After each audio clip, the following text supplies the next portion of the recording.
يا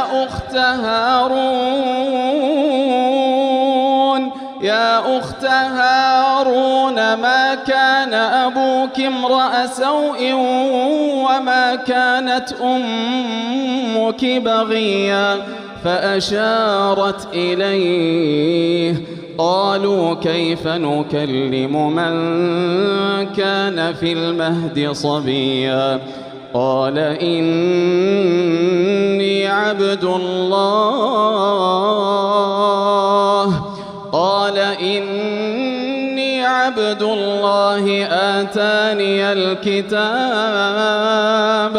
آتاني الكتاب وجعلني نبيا وجعلني مباركا أينما كنت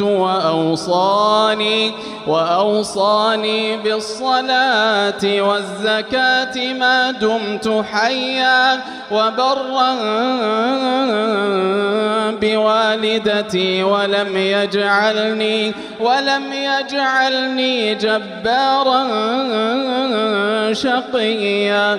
والسلام علي يوم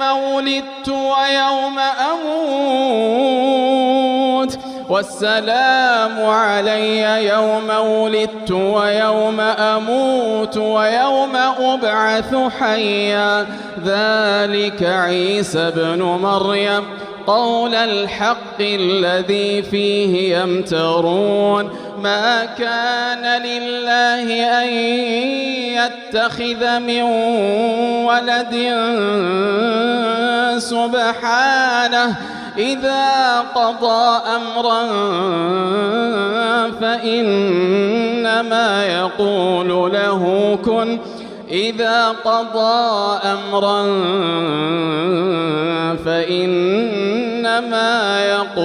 له كن فيكون.